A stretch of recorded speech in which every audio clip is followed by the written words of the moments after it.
Justine, 2 years ago this month, Chinese President Xi Jinping urged party committees and governments at all levels to attach great importance related to the work on aging population. He specifically noted that the comprehensive measures should be taken to ensure that elderly live their lives positively and happily. The aging problem is not something that's unique to the Chinese society. I mean, the Asia-Pacific region is one of, if not the most rapidly aging parts of the world. So from your work with the Chinese government, with the Chinese society, and also acting in an international capacity, do you see some kind of a best solution to this problem? So I think first of all, we shouldn't actually just posit the ageing population as a problem that needs a solution. I think we need to recognise, I mean, in the context of China and other countries, when you see this ageing population happen, that's actually a positive outcome of successful socioeconomic development.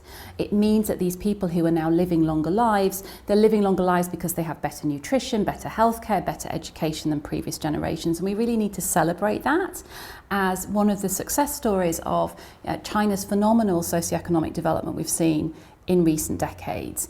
But I think also we need to recognise that older people are not just people who need to benefit from care. They are, in their own right, active members of our communities, of our societies, of our families. I mean, even living in Beijing, I mean, I look out and I see older people as grandparents looking after the children. I can see older people volunteering in their communities, running businesses. We need to recognise that just because you're older doesn't mean that you just need looking after.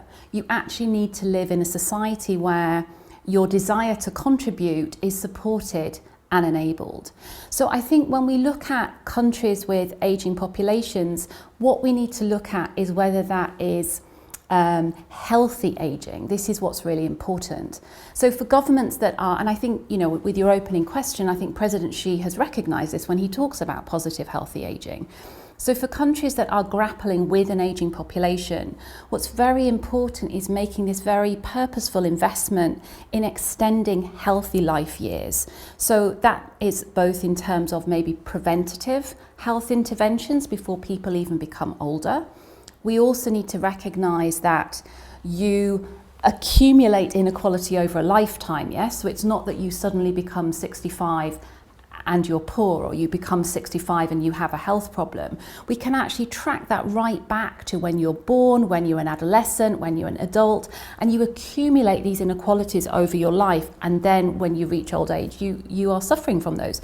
So it's not just about preventative health interventions for older people, it's also around looking at ensuring that you have social investment policies from an early age that are really addressing inequalities in your population so that everybody has an equal opportunity to reach old age in good health. I think the other aspect we need to look at is around the need to invest in quality, affordable social care. So even though older people may now live a longer life, and let's hope they have these healthy life years, we also know that inevitably, for many of us, unfortunately, that last stage of our life will always be one where there's sickness or frailty, and we will need care. And so it's important as well that it's not just the wealthiest that can access the care they need.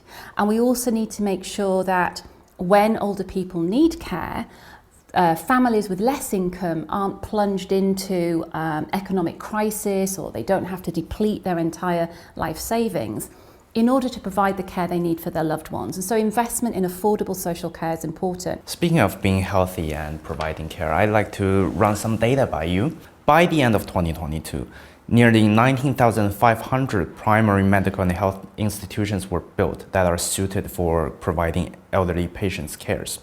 And in May this year, China released a set of guidelines to facilitate the building of basic elderly care system.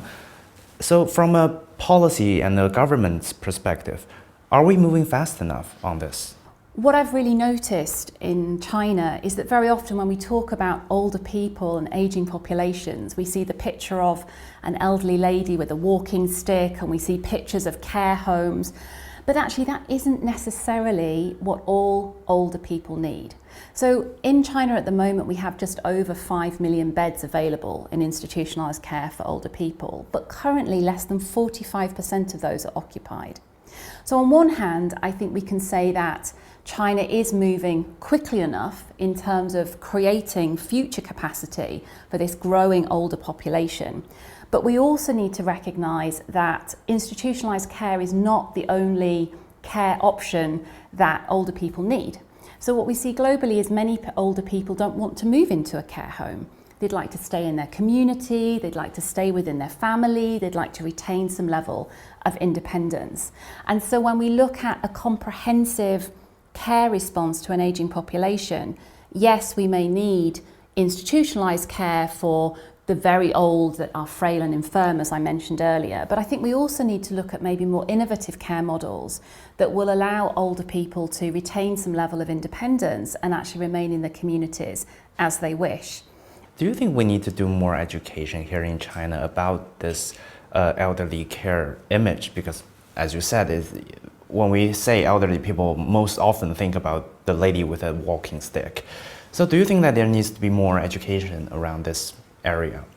So I think one of the interesting things when I came to China, and I really noticed it when the first day I went out jogging and I went to Chaoyang Park, and there were hundreds of older people out doing exercise, dancing, walking the dog, and it really struck me because it's not something I've seen anywhere else in the world. And I have lived in many, many different places. So on one hand, I do think that China in that way is actually very enabling of older people, in that older people are visible in society, being active, taking on responsibility, which is a very positive thing. On the other hand, I do think that sometimes when younger people think about older people, it is in this sort of passive care recipient model. And I do think that we need to look much more at intergenerational interactions between older people and younger people. So there's a much better understanding of how much older people can do and contribute to society.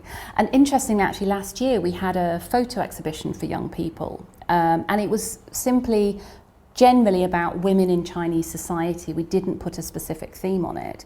But when the entries came in, the majority of them were actually photographs of older Chinese women being incredibly active in their society. So one entrant was a beautiful set of photographs of an older woman in rural China thatching her roof. We had older women running their businesses, their market stalls, a whole range of ways in which older women in Chinese society, contribute to their families and communities. So I do think there is something intrinsic in Chinese culture that really does value older people, but there is something that happens when we maybe communicate specifically in the media as well that instantly jumps to these quick images of frailty and the need for institutionalized care.